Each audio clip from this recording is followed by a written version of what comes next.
All right. Guess what we're going to talk about today? The bees. So today we did a meditation about bees, but basically for me, this is kind of going to get into our spirit animals, is that bees have always been a part of my life. And then when I jumped into my RV, the bee was there for me every day, everywhere I went. Look out my kitchen window, there's the bee.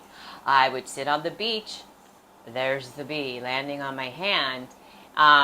And it was just always there. The bee was always there for me, basically every day for about a year.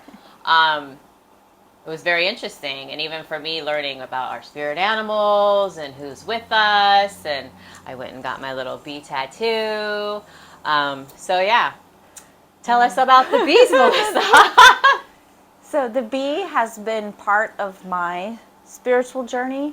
I heard from my guides to look into the symbolism of my name. And Melissa means honeybee. And so I started researching the bee. And I found a man, his name is Andrew Goff.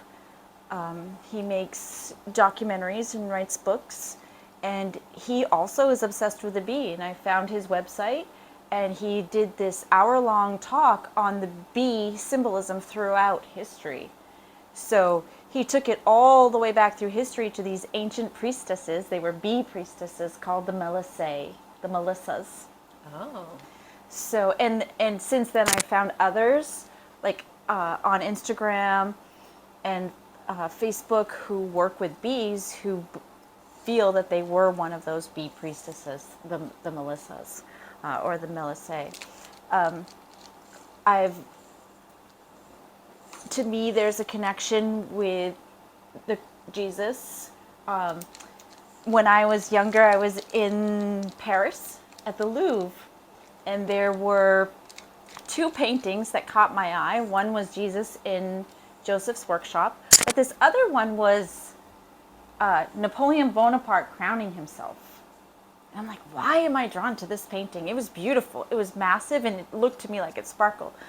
Well, I found out during my research of the bee that in that painting, Napoleon Bonaparte was also obsessed with the bee because the bee was considered the lineage of Christ.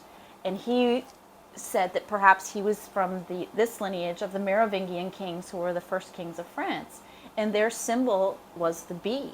And so in this painting, Napoleon Bonaparte had two bee clasps that he got from the Merovingian kings, and there were 300 bees sewn into his robe. So wow. That was amazing. So there's that part of the history, which you can learn if you go to Andrew Goff's website and listen to his talk. I was also given downloads about the bee. So I had this vision of God or source when it was nothing, and then it decided that it wanted to create. It decided that it wanted to split into souls. And so what I saw was blackness or nothing, and then all of a sudden all these bees, that's the symbolism they gave me, bees just shooting out of the nothing. And to me, they represented all of us, all of our original souls, these souls that were created from God, from Source. And there was a cosmic heart, and all the bees, all of us, all the souls came, and they started creating this cosmic hive around the heart. And I've always felt that each one of us is one of those souls. And we are creating one cell of that hive. And we are creator beings. We are creating worlds. We're creating so God can experience through us. We are the bees. So there's been this fascinating story of the bee, with those images given to me. And also when I was young, I was like, I'm thinking, have I ever been stung by a bee? Yes. When I was a kid, I was walking and I had a bee sting me on the bottom of each foot. And I was like, I wonder what that was. So some sort of activation, symbolism, I don't know. But the bee is so interesting. And if you're interested in the bee, you can follow it through history. Like I said, when I watched this lecture from Andrew Goff, it was just fascinating. The bee symbolism throughout history, even to the point where in France, the fleur-de-lis, Yeah. it's possible that the fleur-de-lis is a stylized bee. Huh. It was once a bee, but became stylized over time. Take it or leave it, but it's really fascinating. It's fascinating. Interesting. Well, one thing too about bees, is that technically they're not even really supposed to be able to fly, and so it's like they got these little wings and don't even aren't big enough for their even little tiny bodies, and it's like, look at me, I can be anything I want to be. Yeah. Yeah. Yeah. They're just brilliant. As a school teacher, one of my favorite things was Ms. Frizzle, right? Ms. Frizzle, the Magic School Bus, and there's the episode of the bees where the kids all become bees, and they're doing this. They leave the hive, they go collect the pollen, do the nectar, and then they come back and they do a little dance. They dance to show the other bees where to go to that flower, how to get there. So it's like directions to the nectar, to the flower. I wonder if you can find those episodes on anywhere now. Yeah, maybe on YouTube. Yeah, I wonder. We'll have to look that up. Magic If we School Bus. can, we're going to drop that link. How funny is that? Yeah. Yeah. So, yeah, and to me, I think in the future, the bee symbolism is going to be really important because, there's stories here, and I'm just going to go here on the lineage of Christ. And to me, the bee symbolism represents that. Take it or leave it. I don't know exactly how yet. Maybe more information will come. Right. But it's. I had a conversation with Jesus once, and he was talking about the bees and giving me information about the bees. So I really think they're a metaphor for us. It's a great metaphor.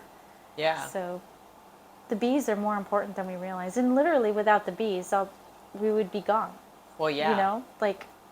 They're just buzzing around everywhere, pollinating everything. You know what I mean? Like fruit trees wouldn't even be in existence because some of them have to be pollinated, right? Yeah.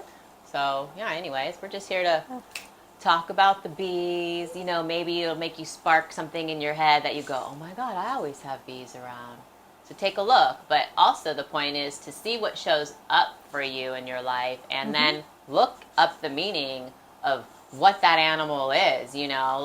You see every day, you go to the ocean and I'm like, oh, I keep seeing dolphins. What does that mean? I'm going to look up what does it mean to see a dolphin, Yeah, the animal symbolism, and it's really easy. So any animal that shows up, you can then go online and research, what's the spiritual meaning of seeing a manatee? I saw a manatee this summer. Or what's the spiritual meaning of, whatever animal shows up, snake, everything around us is giving us messages all the time. So whether it's a bee, a snake, a manatee, an eagle, if you see it, take note that you see it and then go, what's the message it's trying to give me? Yeah. And it's fun too. So basically the point of this was we just want you to be whatever you want to be. Be you. Exactly. Yes. Peace out. Be out. And enjoy our meditation. We did a meditation at the state park here, Washington Oaks State Park. Sat in the garden and connected to the bees with a little bit of light language and a little journey to go on. So, yeah. We'll drop that link below also so you can see that. I mean, it was a great journey. I was there. I was there to film it, so I lied there and took on the journey. But yeah, it was a great meditation as always. Melissa's amazing at what she does. So yeah. Thank you. We good. We're good. Be out.